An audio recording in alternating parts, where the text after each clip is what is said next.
ឥឡូវព្រះពុទ្ធសាសនានេះញាតិញោមបើយើងមិនមានស្មារតីទាំងអស់គ្នាខ្មែរយើងមិនមានស្មារតីទាំងអស់គ្នាទេវាដល់សម័យមួយដែលហៅថាដួលមិនបាច់ច្រានបានមិនបាច់ខំមនុស្សយើងតែគេទុកឲ្យមានសេរីភាពពេកទៅជាធ្វេសប្រហែសមិនបានអាត្មានិយាយអញ្ចឹងណែពួកបរទេសចង់រំលោភរំលាយពុទ្ធសាសនាយូរហើយនៅស្រុកខ្មែរយើងតាំងពីសម័យបារាំងម៉េះសម័យបារាំងវាមិនមែនយកពុទ្ធសាសនាមកសាព្រោះទេវាយកសាសនាផ្សេងមកតើវាមិនមែនចង់បំបត្តិតែពុទ្ធសាសនាទេចង់បំបត្តិទាំងអក្សរសាស្ត្រខ្មែរទៀតផងមិនអញ្ចឹងសម័យបារាំងញាតិញោមកើតមិនតាន់ទេតាន់ទេតាន់អត់តាន់ខ្លះណាតាន់ខ្លះពីព្រោះញាតិញោមណាសកលសម្ដេចតាតាន់ទេណាហ្នឹងហើយសម័យនោះអញ្ចឹងមិនចាស់ចាស់ពីមុនចេះបារាំងដោយសារអីបារាំងហ្នឹងវាយកភាសាវាយកមកសាព្រោះវាចង់បំបត្តិទាំងអក្សរសាស្ត្រទៀតប៉ិនគេនិយាយថាទីណាមានការជិះជាន់ទីនោះមានការរើបំរាស់ចេះស្រឡាញ់គ្នាណាចេះស្រឡាញ់ជាតិចេះស្រឡាញ់សាសនាហើយមើលឃើញពេលនោះទោះបីជាគៀបសង្កត់យ៉ាងម៉េចក៏មនុស្សបួសច្រើនសិក្សានឹងខំរៀនមែនទែនលោកសង្ឃនេះពិសេសលោកសង្ឃនោះខំរៀនមួយជីវិតហ្នឹងដើម្បីរក្សាគេតំណែលព្រះសាសនានឹងផងអក្សរសាស្ត្រផងនៅទីវត្តទីអារាមណាចិត្តស្រឡាញ់ជាតិស្រឡាញ់សាសនាមានដូចតាំងពីអាចារ្យហែមជាវអាចារ្យពោកបោអីមើលប្រវត្តិសិតតស៊ូដើម្បីជាតិដើម្បីសាសនាហ្នឹងហើយពីព្រោះវាមានអីវាមានអាសម្ពាធគប់ស្គៀបសង្កត់អ្នកដំមានអារបៀបស្គៀបសង្កត់ស្រាប់តែមានអាកំណត់ប្រឹងហ្មងណាមានកំណត់ប្រឹងឥឡូវនេះគឺបដ ாய் សេរីភាពជំនឿសេរីភាពការធ្វើសេរីភាពការប្រតិបត្តិសេរីភាពទៅវត្តក៏បានមិនទៅក៏បានមនុស្សយើងវាចូលចិត្តតែតំណឹងប៉ុន្តែដល់វាសេរីពេកទៅវាទៅជាខ្ជិលអើពើឲ្យខ្ជិលទាំងអស់គ្នាហ្មងអាត្មាមើលរាល់ថ្ងៃនេះខ្ជិលទាំងអ្នកបួសខ្ជិលទាំងអ្នកអត់បួសខ្ជិលទាំងប្រសក់ឈប់ចង់មកបួសខ្ជិលទាំងអស់វាមានណាមកតដើមទៅណាវត្តនៅវត្តដែរមែនទេគឺខ្ជិលទាំងអស់គ្នានេះខ្ជិលហ្នឹងហើយលោកហ្នឹងក៏ខ្ជិលមុំក៏រត់ទៅវិញទៅណារាល់ថ្ងៃហ្នឹងបានលើកយកធัวស្រឡាញ់ធัวស្រឡាញ់អាប៉ុន្តែឲ្យគិតថាអូខ្លាចបាត់សាសនាហ្នឹងខ្លាចបាត់អ្នកចេះដឹងជាប្រសង់ហ្នឹងដូចជាមិនសូវមានអាកំណត់ហ្នឹងសឹកទៅសឹកហើយទៅដូចជាមិនសូវភ័យអារឿងអញ្ចឹងសោះអាហ្នឹងឯងគេហៅថាដួលមិនបាច់ច្រានបានមិនបាច់ខំគ្មានពីណាបខំទេសម័យបារាំងគេចង់បំបត្តិទាំងអក្សរសាស្ត្រទៀតអក្សរសាស្ត្ររត់ទៅនៅវត្តទាំងអស់កាលនោះណានឹងតាមប្រវត្តិអាសិក្សាមើលទៅសម័យពលពតមិនមែនបិទតែផ្ទះទេបិទទាំងវត្តទៅទៀតប៉ុន្តែសួរថាពុទ្ធសាសនាបាត់ទេបាត់ទេអត់បាត់តែវត្តទេបាត់តែទ្រង់ទ្រីតែនៅក្នុងចិត្តមនុស្សមានណាពុទ្ធសាសនានៅមានក្នុងចិត្តមនុស្សណាអញ្ចឹងហើយបានគ្រាន់តែបែកពីពលពតភ្លាមវត្តកើតប្រងព្រាតសួរថាវត្តនឹងកើតពីណាមកថាកើតពីចិត្តមនុស្សវានៅមាននេះងើបមកវិញមកស្ដារវត្តស្ដារអារាមបញ្ចុះសីមាប្រងព្រាត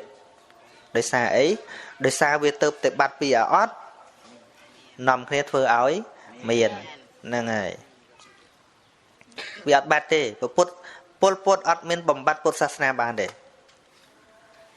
មកថាអញ្ចឹងចុះធ្វើបាត់តែទ្រង់ទ្រាយខាងក្រៅបាត់វត្តបាត់អារាមមែនប៉ុន្តែនៅក្នុងចិត្តប្រជាជនបាត់ទេ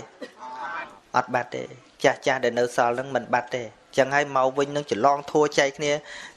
ជាតាអាត្មាហ្នឹងគាត់អ្នកច្រឡងធัวចែកតាមវត្តមួយដើម្បីសូត្រធัวខ្លាំងអត់ចេះពីព្រោះពុទ្ធសាសនាអត់តាន់បាត់ពីសន្តានចិត្តប្រជាជនងើបមកវិញស្រឡាញ់សាសនាកសាងវត្តប្រងព្រាតច្រើនជាងមុនសម័យពលពតទៀតវត្ត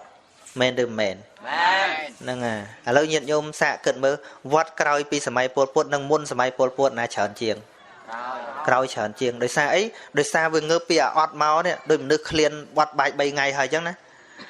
ហ្នឹងហើយវាឃ្លានដាក់ទៅច្រើនជាងមុនហ្មងហ្នឹងហើយប៉ុន្តែឥឡូវនេះគឺជាសម័យដែលវត្តអត់លោកម្ដងបន្តិចទៅវិញមកពីអីមកពីសេរីភាពពេករាល់ថ្ងៃនេះសេរីភាពពេកដូចគេបន្លែងយើងចោលក្នុងកណ្ដាលវាលវត្តសង្សារអញ្ចឹងរាល់ថ្ងៃនេះ ម៉ែឪក៏ប្រឡែងកូនទៅលោកក៏ប្រឡែងញាតិញោមចោលទៅដូចថាវាអត់មានស្អីប្រព័ន្ធគ្នាចងគ្នាឲ្យវាដឹងសុខទុក្ខគ្នាទៅស្រុកនឹងប្រជាជនមានប្រមាណកាន់ពុទ្ធសាសនាប្រមាណយើងចុះបញ្ជីមិនមានទេអត់មានទេអត់ហ្នឹង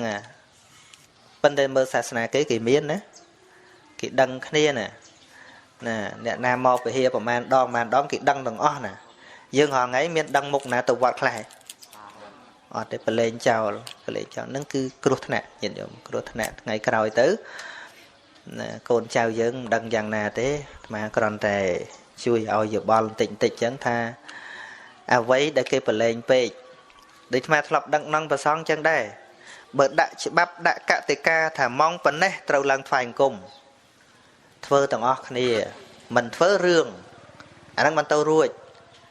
ហើយបើថាតាមសទ្ធាជ្រះថ្លាយ៉ាងច្រើនបានពាក់កដាលមែនទេមែនទេថ្ងៃអញ្ចឹងដោយសារគេថាតាមសទ្ធាជ្រះថ្លាតាមសេរីភាពអាសេរីភាពយូរទៅលែងគិតជាតិក៏លែងគិតសាសនាក៏លែងខ្វល់វត្តអារាមក៏មិនគិតអញ្ចឹងដែលអាត្មានិយាយជាទស្សនភាពរួមនេះឥឡូវនឹងវិលមករឿងបុណ្យញាតិញោមវិញដែលប្រពការងារនេះអាត្មាគិតថាជាស្មារតីល្អអ្នករួបរวมគ្នាធ្វើថ្នល់ធ្វើអីហ្នឹងគឺជាគំនិតរួមជាសង្គមដែលគេប្រឡែងចោលឈប់គិតហើយយើងអាចគិតមកវិញបានរួបរวมគ្នាបានមនុស្សយើងដល់តែបណ្ដោះសិលធម៌គុណធម៌នឹងច្រើនណាស់បានចេះគិតប្រយោជន៍រួមញាតិញោមបើមិនអញ្ចឹងទេគំនិតអាត្មានិយមខ្លាំងពេកជាតិយើងកាន់តែធ្លាក់ញាតិញោមដឹងយ៉ាងម៉េចដូចជានៅប្រទេសជប៉ុនឆ្ងល់ថាប្រទេសជប៉ុននឹងមិនក៏គេមានលុយទៅជួយឯនេះទៅជួយឯណោះរាប់លានដុល្លារគេមិនមែនទៅដកលុយជាតិគេមកទេមិនមែនទេប៉ុន្តែគេបណ្ដោះមនុស្សនឹងឲ្យចេះស្រឡាញ់មនុស្សនឹងឲ្យវាចេះស្រឡាញ់មនុស្សឡើងឲ្យវាចេះស្រឡាញ់មនុស្សជាតិគេបណ្ដោះអញ្ចឹងគេបណ្ដោះមនុស្សអញ្ចឹងស្អីក៏ដោយគេត្រូវដាំមនុស្សមុនបើនៅក្នុងមនុស្សនឹងវាខូខើហើយប្រទេសនឹងវាខូខើហើយដូចសម័យពលពតអញ្ចឹងឃើញអង្គការថ្នាក់លើចាត់មកធ្វើការបម្រើអង្គការទៅសួរកូនឆ្លប់តូចហ្នឹងមើលចេះយល់ថាយាយចាស់ដែរហ៎ឲ្យតែខុសបន្តិចសាខ្មាំងទាំងអស់សួរថាគុណធម៌វាមានទេក្នុងចិត្តនោះអត់មានទេញាតិញោមដឹងច្បាស់ជាងអាត្មាមែនទេដឹងច្បាស់ជាងអាត្មាមែនទេមែនទេប៉ុន្តែយកមកគិតមើលសួរថាមនុស្សនឹងវាខ្មោចចូលទៅអាក្រក់អញ្ចឹងទាំងអស់យ៉ាងម៉េចមែនទេមកពីគេបង្វក់មកគេបដោះឲ្យវាទៅអញ្ចឹងមានតែមិត្តហើយខ្មាំងទេគ្មានម៉ែគ្មានឪទេអានឹងនរណាបរៀនអង្គការបរៀនអញ្ចឹងប៉ុន្តែមនុស្សយើងបើយើងដាក់ពីសេចក្តីល្អមកវិញខំបរិនបដោះបដាលពីសេចក្តីល្អមកវិញក៏វាបានដូចគ្នាដូចអញ្ចឹងបានព្រះអង្គលើកអំពីកូនសេក2កូនសេក1ទៅនៅជាមួយនឹងពួកតាបោះកូនសេក1ទៅនៅមួយចៅដល់ព្រះរាជាវង្វេងនៅក្នុងព្រៃព្រះរាជាទៅផ្ទុំក្រោមដើមឈើកូនសេក1ទៅនៅជាមួយចៅនិយាយថាម៉េចនិយាយទៅបរោះនេះមានមាសអលង្ការច្រើនណាស់ជាមើលតែម្ចាស់អញមកវិញឲ្យកាត់កឲ្យសម្លាប់អីរឹបយកមាសនឹងទាំងអស់វាចេះអញ្ចឹងពីព្រោះវានៅជាមួយនឹងម្ចាស់វាឮតែពីរឿងសម្លាប់ឮតែពីរឿងកាប់បរៀនវាឲ្យចេះអញ្ចឹងស្ដេចនឹងភ័យអញ្ចឹងក៏រត់ទៅក្រោមដើមឈើមួយទៀតសេកមួយដែលនៅជាមួយតាបោះក៏និយាយទៅបរោះនេះដាច់សង្វែងមកពីណាគូឲ្យអាណិតណាស់បើម្ចាស់អញនៅពិតជាប្រាប់ម្ចាស់អញឲ្យជួយឲ្យបាយឲ្យទឹកឲ្យនំចំណីអីហើយឃើញទេឃើញខុសគ្នាទេមនុស្សក៏អញ្ចឹងដែរមនុស្សកើតមកខួរក្បាលគឺផ្ទាំងដូចផ្ទាំងសម្ពុតសអញ្ចឹងមិនតន់ថាវាយ៉ាងណាពួរយ៉ាងណាទេប៉ុន្តែកណាត់សវាទៅជាកណាត់ខ្មៅវាទៅជាកណាត់ខៀវវាទៅជាកណាត់ក្រហមមិនមែនក្រណាត់នឹងប្រែពណ៌ទេគឺដោយសារពណ៌វាប្រឡាក់យ៉ាងណាមិញនៅក្នុងសង្គមយើងប្រសិនបើនៅក្នុងស្រុកនឹងមនុស្សយ៉ាងម៉េចមនុស្សកើតមកវាអញ្ចឹងដោយសារទស្សនវិជ្ជាជុំវិញខ្លួននឹងវាឆ្លងយើងមើលតែភាសាដឹងហើយអ្នកនៅស្ទងនិយាយអត់កទេនឹកស្រុកតែបើកើតនៅស្ទងមែនឲ្យទៅនៅស្រុកផ្សេងវាមិននិយាយនឹកស្រុកគេនិយាយថានឹកស្រុកឃើញទេ វាឆ្លងមកពីណាឆ្លងតាមអ្វីដែលវាលឺឆ្លងតាមអ្វីដែលវាឃើញកើតនៅស្ទងនឹងមែនប៉ុន្តែទៅទុកនៅអាមេរិកកាំងវាចេះនិយាយអីវានិយាយស៊ីស៊ូហើយវាមិនមែនមកនិយាយខ្មែរទៀតទេអញ្ចឹងបានគេលើករឿងក្មេង2នាក់កូនភ្លោះហ៎ឪពុកនឹងរត់ម៉ូតូលម៉កដល់ដប់ប្រពន្ធទៅពេទ្យទៅដល់វាកាច់ជ្រុងហ្នឹងដល់កាច់ជ្រុងហ្នឹងបត់ខ្លាំងពេកទៅអាលម៉កវាកលាប់ប្រពន្ធហ្នឹងហោះមិនហោះវាខ្ទៀតប៉ើងទៅលើសួនច្បារប៉ិនសួនច្បារវាមានអាដើមផ្កាទុនដែរធ្លាក់ឈាមច្រើនអញ្ចឹងទៅពេទ្យវះទៅម្ដាយហ្នឹងស្លាប់កូនភ្លោះហ្នឹងជប៉ុនគេសុំមួយហើយមួយទៀតនៅជាមួយញាតិទៅអ៊ីស្រាអែលវិញធម្មតាជាង20ឆ្នាំក្រោយកូនមួយទៅនៅជាមួយជប៉ុនគេរៀនចប់អង់ស៊ីញ៉ើកូនមួយនៅអ៊ីស្រាអែលនេះនាឡើងតែថ្នោតដដែលមកជួបគ្នាចំណេះដឹងដូចគ្នាទេអត់ការនិយាយស្ដីដូចគ្នាទេអត់ហ្នឹងហើយសួរថាឥឡូវវាខុសគ្នាមកពីអីខុសគ្នាមកពីឈាមខុសគ្នាមកពីពូជឬមកពីស្បែកឬមកពីអីឃើញទេអញ្ចឹងពីរនឹងមកពីផ្ទៃតែមួយឈាមក៏ដូចគ្នាពូជក៏ដូចគ្នាប៉ុន្តែដល់ទៅយកទៅដាំវាខុសគ្នាមួយចេះតែឡើងថ្នោតមួយទៀតគេចេះគូប្លង់គេចេះធ្វើនេះធ្វើនោះចេះភាសា2 3ឆ្លាតវៀងវៃដោយសារអីដោយសារការអប់រំយល់ទេមនុស្សយើងក៏ដូចគ្នាអញ្ចឹងដែរញាតិញោមជាគ្រូផ្ទាល់សម្រាប់កូនត្រូវបង្រៀនកូននឹងឲ្យចេះមេត្តាចេះស្រឡាញ់ចេះរាប់អានអ្នកដទៃបង្រៀនអញ្ចឹងផងតែបើមិនអញ្ចឹងទេយើងជួបតែមនុស្សអាក្រក់តែរហូតអញ្ចឹងហើយប៉ុន្តែកូនខ្លះអាក្រក់ហ្នឹងមកពីម៉ែឪដែរមិនមែនថាយ៉ាងម៉េចទេញាតិញោមប៉ុន្តែយើងអត់ដឹងថាម៉ែឪហ្នឹងបង្រៀនអាសេចក្តីអាក្រក់ដល់កូនទេឧទាហរណ៍កូនវាលេងជាមួយគ្នាអញ្ចឹងគ្រាន់តែនិយាយប៉ុណ្ណេះកុំលេងមួយវាណាកុំលេងមួយវាគ្រាន់តែសំលេងយើងថាកុំលេងមួយវារៀងខ្លាំងតិចហ្នឹងធ្វើឲ្យកូនបង្កើតចិត្តស្អប់អាមួយហ្នឹងបាត់បង្រៀនរឿងអាក្រក់តែបើយើងមិនចង់ឲ្យកូនលេងមែនគ្រាន់តែប្រាប់ថាកូនមកឈប់លេងកូនណាទៅរៀនទៅសូត្រទៅមួយទឹកអត់អីទេកូនអត់តន់ចូលរឿងអាក្រក់ទេណាហ្នឹងហើយតែបើយើងស្អប់ឧទាហរណ៍ថាស្អប់ម៉ែឪវាអាក្មេងហ្នឹងហើយមិនចង់ឲ្យកូនទៅលេងមួយវាកុំលេងមួយវាអញស្អប់ម៉ែឪវាណានេះឯងជាការបណ្ដោះសេចក្តីអាក្រក់ឲ្យកូននឹងចេះស្អប់មនុស្សអាត្មាលឺទៅញយមែនទេមែនសបោហ៎សបោក្មេងវាអត់តន់ចេះស្អប់ទេណាពីក្មេងមកវាគ្រាន់តែខឹងវាយំពាក្យថាស្អប់យ៉ាងម៉េចវាអត់ចេះប៉ុន្តែដល់យើងខ្វះការអប់រំដែរបដៅកូនចង់ឲ្យកូនល្អជួនកាលឃើញកូនក្មេងអ្នកសុំទេអីចឹងហើយកុំទៅប៉ះវាគេលោកកើតរោគអីរៀងធ្វើឲ្យក្មេងចេះខ្ពើមឃើញទេខ្ពើមមនុស្សឲ្យក្មេងនឹងចេះខ្ពើមមនុស្សបន្តិចចាំមើលវាធ្វើធំហើយវាមើលងាយអ្នកក្រហើយវាមើលងាយមកពីណាថាម៉ែវាបរៀនតាំងចឹងយល់ទេស្មាននិយាយចឹងហើយសបោចឹងហ៎ចឹងកុំបន្ទោសក្មេងបន្ទោសយាយក្នុងឯងមែនទេមែនហ្នឹងហើយគ្រូក្បាលក្មេងបើយើងបន្ទោសបើយើងបដោះឧទាហរណ៍ថាដើរទៅលេងឯណាអញ្ចឹងទៅឃើញកូនអ្នកសុំទានអីចឹងឲ្យវា100កូនអ្នកចេះជួយកូនឯងយកទៅឲ្យម្នាក់100អញ្ចឹងណាកូនឯងធំឡើងឲ្យចេះអាណិតមនុស្សឲ្យចេះជួយខ្មែរគ្នាឯងបរៀនតាំងពីក្មេងមនុស្សនឹងធំនោះចិត្តល្អហើយមនុស្សចិត្តល្អវាមិនមែនថាអូរស់ស៊ីវាមិនបានមែនទេគឺមនុស្សនឹងចេះគិតឆ្នៃកាលណាមនុស្សថាអូណាអញ្ចឹងបានវីរៈបរោះមួយណាមិនមែនជាមនុស្សអាត្មានិយមទេមនុស្សនឹងคล้ายទៅជាមនុស្សជួយសង្គមបានទល់មនុស្សនឹងចេះជួយមនុស្សទល់តែមនុស្សនឹងចេះអាណិតគេអញ្ចឹងរកវិធីសាស្ត្រថាធ្វើយ៉ាងណាដើម្បីជួយគេបានអញ្ចឹងមិនមែនមនុស្សគិតតែមួយជ្រុងគឺមនុស្សគិតខ្ពស់ត្រូវរៀនច្រើនត្រូវគិតច្រើនត្រូវធ្វើខ្លួនឯងឲ្យល្អឃើញទេរកវិធីសាស្ត្រដើម្បីជួយខ្លួនឯងផងជួយអ្នកដទៃផងនឹងមកពីមនុស្សវាមានបេះដូងចេញពីក្នុងមក ចាស់និយាយថាគិតឲ្យសំគូស្អីក៏វាចេញពីគំនិតដែរមានដំបូងគឺត្រូវមានគំនិតកាលណាមានគំនិតស្អីក៏មានដែរអញ្ចឹងបានថា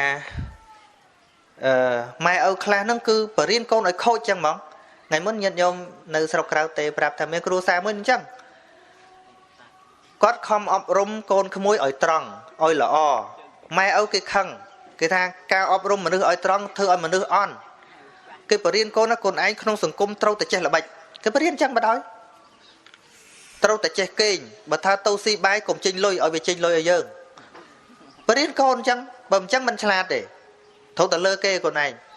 បង្រៀនកូនឲ្យខូចអញ្ចឹងខូចមកពីមេហ្នឹងតែមកមិនមែនមេសាលានេះទេមេបានោះឯងយល់ទេហ្នឹងហើយអញ្ចឹងសពថ្ងៃញាតិញោមហើយកូនចៅយើងទៅពឹងសាលាក៏មិនសូវបានដែរគឺនៅលើញាតិញោមពុទ្ធបរិស័ទអ្នកមានកូននឹងឯងហើយបរៀនកូនចៅពីតូចទៅឲ្យចេះស្រឡាញ់ឲ្យមានអាក្តីស្រឡាញ់ហ្នឹងហើយបើវាចេះស្រឡាញ់មនុស្សគ្រប់គ្នាហើយថ្ងៃអនាគតក៏វាចេះស្រឡាញ់ប្តីវាស្រឡាញ់កូនវាពីព្រោះមេត្តាស្រឡាញ់ហ្នឹងវាកើតមកហើយមនុស្សតែចេះកឆក់កឆេងតាំងពីក្មេងហើយមិនថាឡៃតអ្នកដតីទេសូម្បីតែកូនប្រពន្ធវាអត់ចេះស្រឡាញ់ដែរព្រោះក្តីមេត្តាហ្នឹងវាអត់សូវមានអត្រាវ័យប្តីប្រពន្ធហ្នឹងភាគច្រើននៅខ្មែរយើងហ្នឹងច្រើនជាងគេរាល់ថ្ងៃនេះនៅបរទេសក៏មានដែរសម្រាប់ប្តីប្រពន្ធអីក៏មានដែរប៉ុន្តែបើគិតទៅតិចជាងខ្មែរយើងនឹងអញ្ចឹងហើយបើយើងគិតពីអត្រាអ្នកកាន់ពុទ្ធសាសនាច្រើនណាស់ជាង 90% ប៉ុន្តែបើនិយាយពីអត្រាអ្នកផឹកស្រាក៏ច្រើនជាងគេដែរសូមថ្វាយបង្គំឲ្យសពគ្រប់មកសួរថារាល់ការយកបាយសម្លទៅវត្តប្រគេនលោកគ្រប់គ្នាគិតថាទល់តែលោកសូត្រធម៌ទៅបានដល់ខ្មោចមិច្ឆាទិដ្ឋិបាបអានឹងបាបគំនិតបាបអានឹងគំនិតបាបបន្តិចឲ្យចាំអ្នកយល់ថាលោកសូត្រនាំបាយទឹកនឹងឲ្យប្រែតបានស៊ីឲ្យញាតញោមញាតមិត្តចដូនចតាបានណាគំនិតនឹងគំនិតបាបគំនិតបាបគំនិតបាបមិច្ឆាទិដ្ឋិ repeat ហ្មងទៀតចាំគ្រប់គ្នាថាដែលយល់ថាលោកសូត្រធម៌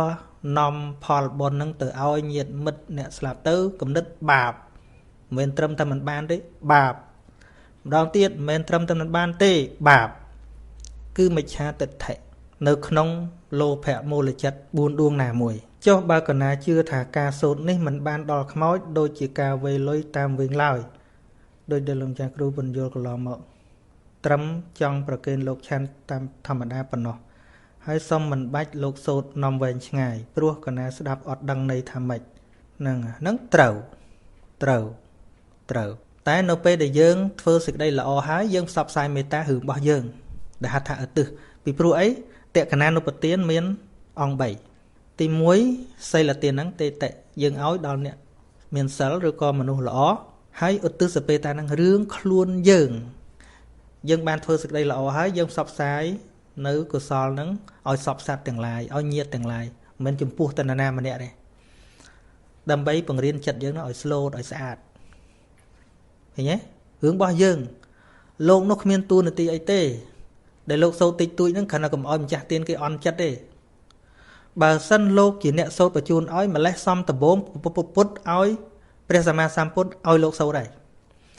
ប៉ុនដំបងឡើយត្រូវដឹងថាដំបងឡើយលោកសង្ឃនេះពុទ្ធអត់ឲ្យសូត្រធម៌ទេ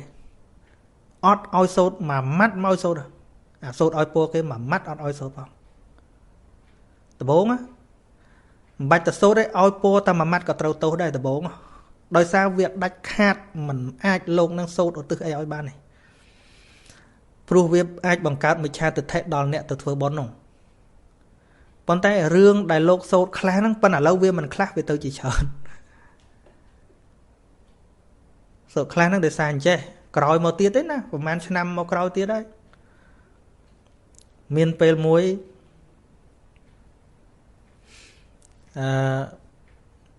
កុហកនឹងឯងគេប្រៀបធៀបគេថាសមណៈខ្យៈសក្យបុត្រនេះគ្រាន់តែពាក្យឲ្យពោបន្តិចបន្តួចក៏កំណាញ់ដែរមើលពួកអីណានៃគេក្រៅគេឲ្យពោអំឈប់សមណៈសក្យបុត្រនេះឆាន់ស្រាប់សោះឲ្យពោឯងមួយម៉ាត់មកឲ្យខឹងលូព្រះអង្គឃើញមនុស្សអញ្ចឹងព្រះអង្គមិនមែនទៅខ្លាចស្អីទេអាណិត ថាសត្វលោកនឹងតកាលណាវាសន្សំអាពាក្យសម្ដីមិនល្អវាធ្លាក់នរកណាដល់អញ្ចឹងទៅព្រះអង្គក៏អនុញ្ញាតឲ្យអនុមោទនាទានជាឋានតិចតួចទៅអិចិតាំងបតិតាំងតំហាងខបមេវសមិច្ចតោឲ្យពរហ្នឹងគឺឲ្យពរអ្នកឲ្យហ្នឹងអ្នកឲ្យទានហ្នឹងមានសូត្រឲ្យខ្មោចស្អីអត់ទេដូចអ្នកខ្លាំងទៅប្រគេនទាននេះខ្ញុំកណាប្រគេនចង្ហាន់នេះមិនមែនចង់បានអីទេលោកម្ចាស់តែសូមបានចំណែកនៃធម៌ដែលលោកម្ចាស់បានឃើញហើយព្រោះគេនិយាយសម័យហ្នឹងហើយលោកឲ្យពរមែនលោកថាអេវ៉ាំងហៅតោប៉ុណ្ណឹងសូមឲ្យបានអញ្ចឹងចុះញោមប៉ុណ្ណឹងណាសេចក្តីប្រាថ្នារបស់អ្នកសូមឲ្យបានអញ្ចឹងចុះអេវ៉ាំងហៅតោប៉ុណ្ណឹងបើវិន័យវេសីទេសៈតែពីរឃ្លាទេណាប្រគេនអីណាធ្វើអី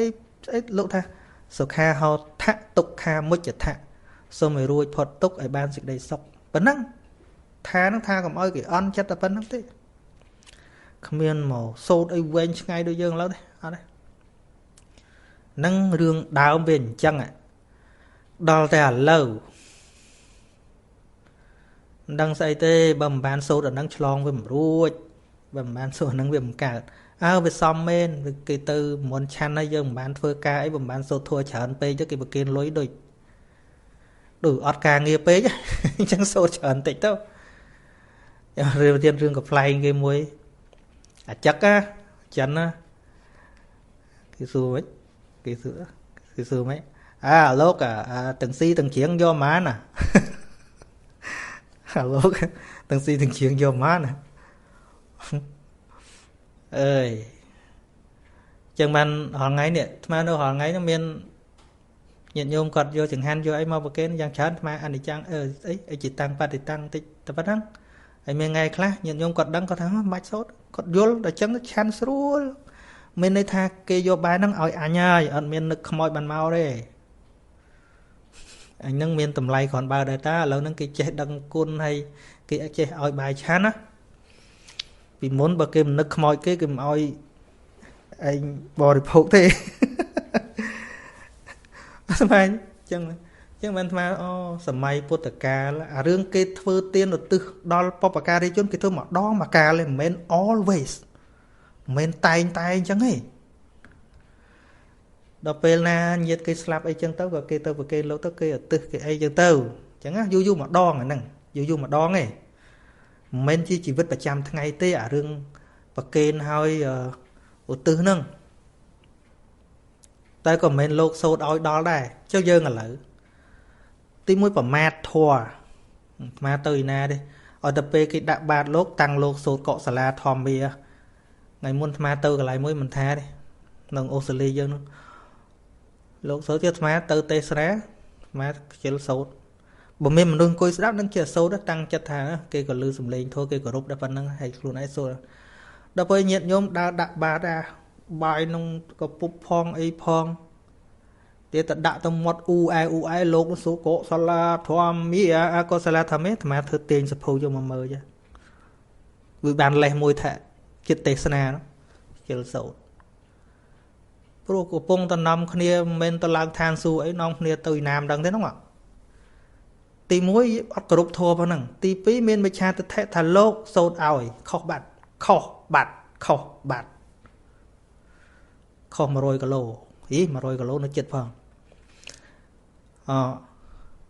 ហើយកាលអាត្មាទៅបារាំងឃើញបែបនឹងឆ្លងពីចិនមកអីទេអីយកទៅឧទ្ទិសយកឈ្មោះញាតិមិត្តដែលស្លាប់ទៅនឹងមកសរសេរឲ្យលោកសូត្រអនិច្ចាវតសង្ខារាហើយដុតกระดาษនឹងឧទ្ទិសឲ្យធ្វើអីហ្នឹងនាំញាតិញោមទៅណាហ្នឹងមិនប្រែមើលពាក្យអនិច្ចាវតសង្ខារាប្រែថាម៉េចហើយញាតិញោមអ្នកទៅហ្នឹងគាត់យល់ថាដុតហ្នឹងបានដល់ឥឡូវប្រែឲ្យស្ដាប់ធัวហ្នឹងមិនមែនសូត្រថាធัวដោយអំណាចដុតនេះណាសូមឲ្យប៉ុននឹងដល់មិនមែនទេអនិច្ចាវតសង្ខារាក៏ជាធัวដែលគេពិចារណាក្នុងជីវិតទេក្នុងម្នាក់ទេសង្ខារធัวទាំងឡាយមិនទៀងមិនពិតជាធัวពិចារណាទេមានកិរិយាកើតឡើងនិងរលត់ទៅវិញជាធម្មតាវារមែងតែកើតឡើង ហើយរលត់ទៅវិញតែអញ្ចឹងឯងលុះតែរលត់នៅសង្ខារទាំងអស់នោះវាទល់តែលែងមានការកើតនិងការរលត់នោះឯងទៅឈ្មោះថាអស់ទៅនៃសេចក្តីទុក្ខទាំងពួងឈ្មោះថាស្ងប់មែនតើធัวពិចារណាមិនមែនធัวទៅឲ្យប្រែមកឃើញទេនេះគេហៅថារូបភាពក្បត់ខ្លឹមសារខ្លឹមសារគឺជាពេជ្រ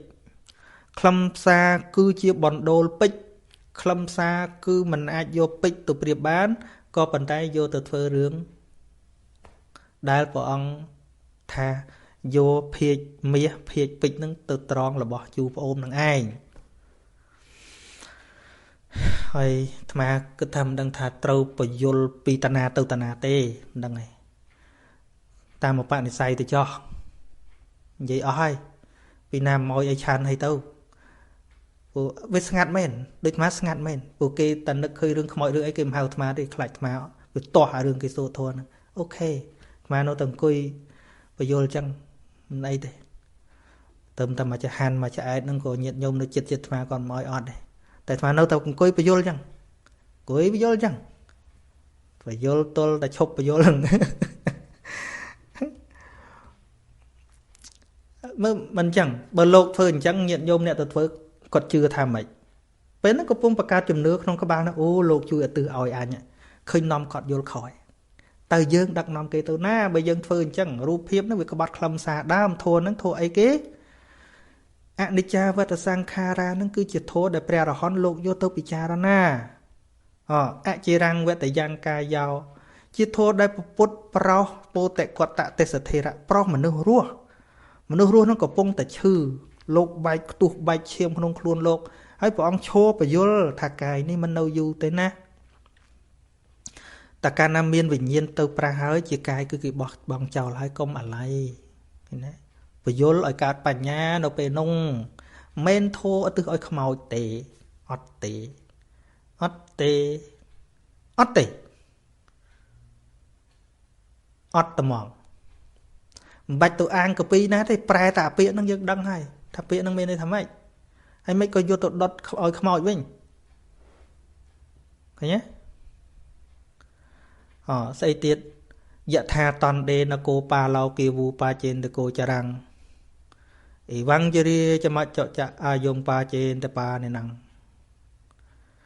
កងវិលគោគៀងគោទាំងឡាយឲ្យទៅកាន់ទីគោចរដោយអាជ្ញាគឺដំបងឬរំពាត់យ៉ាងណាមិញជរាគឺសេចក្តីទ្រុឌទ្រោមក្រំគ្រាក៏គៀងទៅនៅអាយុរបស់សត្វទាំងឡាយយនោះឯងពេលនោះព្រះអង្គពយល់មនុស្សកំពុងតែវង្វេងតែខ្លួនឯងពីមួយថ្ងៃទៅមួយថ្ងៃនេះកំពុងតែដើរទៅររណ្ដៅមរណៈក៏ប៉ុន្តែនៅតែជាប់ជំពាក់អារបស់អត់ប្រយោជន៍សំបីរសាសិលក៏ដូរយកអារបស់អត់ប្រយោជន៍សត្វលោកវល់ងងអញ្ចឹងតែទាំងអស់គ្នានឹងគឺវានៅក្នុងកណ្ដាប់ដៃនៃមច្ចុរាជពយល់អញ្ចឹងពយល់អ្នករស់នោះហើយស្រាប់តែយើងទៅថាសូត្រឲ្យខ្មោចវាអត់ត្រូវថាវាមិនត្រូវទេមិនត្រឹមតែមិនត្រូវទេវាខុសទៀតមិនទៅតែខុសទេវាបាបទៀតមិច្ឆាទិដ្ឋិមកដឹងថាពាក្យហ្នឹងប្រកាសជាមានអ្នកប្រតិកម្មច្រើនតែការពិតនៅតែជាការពិតបើនិយាយពីតក្កណានុប្រទានអ្នកដែលត្រូវឧទ្ទិសគ្មានលោកគ្មានអាចារ្យណាអ្នកឧទ្ទិសទេគឺខ្លួនឯងជាអ្នកផ្សព្វផ្សាយមេត្តាជាអ្នកឧទ្ទិសបុណ្យនឹងដោយខ្លួនឯងគឺជាមេត្តាចិត្តរបស់យើងព្រោះយើងជាម្ចាស់បុណ្យគេហៅថាសាមីបុណ្យចឹងសាមីបុណ្យហ្នឹងឯអ្នកឧទ្ទិសខ្លួនឯងពីព្រោះយើងបានធ្វើទានធ្វើឲ្យទានហ្នឹងវាកើតជាកុសលទានចឹងកុសលថ្នាក់ទានវាកើតនៅណាមិនមែនកើតក្នុងលោកទេបើនិយាយមែនទេនៅលោកពេលហ្នឹងស្មើនឹងទទួលកំហាក់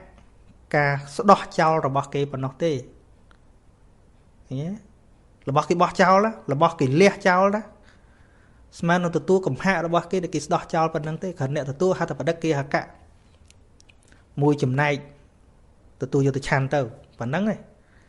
លោកនោះគ្មានបុណ្យអីសូម្បីតាប៉ុនក្បាលចៃសម្រាប់ឧទ្ទិសឲ្យញាតិយើងទេអត់ត្មងរឿងហ្នឹងអ្នកណាចង់មកឆ្លោះមកហើយលើកហេតុផលមកបើមកដោយល្អអាត្មាបញ្យលកាន់តែយល់ហ្មងហើយនៅភ្លឺច្បាស់ហ្មងថាអាត្មានេះក៏ដោយ ក៏វាគ្មានបុណ្យស្អីឧទ្ទិសឲ្យខ្មោចម៉ែខ្មោចឲ្យញាតិញោមទេអត់ហ្មងមានតែញាតិញោមខ្លួនឯងទេដែលធ្វើយ៉ាងណាឲ្យកុសលហ្នឹងវាកើតក្នុងចិត្តហើយឧទ្ទិសបានហ្នឹងគឺបានឧទ្ទិសរឿងអ្នកនោះអនុមោទនាវាជារឿងរបស់អ្នកនោះដឹងឬអត់ឬក៏ចេះអនុមោទនាឬអត់ចឹងថ្ងៃហ្នឹងប៉ុណ្ណឹងហើយសំណួរហ្នឹងរៀងក្តៅស្លឹកត្រចៀកដល់កណាខ្លះអាចារ្យខ្លះប៉ុន្តែមានបញ្ហាអីសំអាងអីសប្តាហ៍ក្រោយអាត្មាវិលមកវិញលើកមកពយល់រឿងទៀតឲ្យវាច្បាស់ថាអាត្មានេះក្តីលោកតា100ភាសាណាក៏ដោយសច្ចាំងធ្មុំភ្នំណាក៏ដោយលោកបួស1000ឆ្នាំក៏ដោយថាគ្មានបុណ្យឧទ្ទិសឲ្យបុព្វការីជនរបស់ញាតិញោមទេមានតែញាតិញោមខ្លួនឯងទេបើកុសលចិត្តនឹងកើតហើយយើងផ្សព្វផ្សាយកុសលធម៌របស់យើងនឹងដោយខ្លួនឯងគ្មានពិធីអ្វីសូម្បីតែមួយក្នុងរាប់លានពិធីហ្នឹង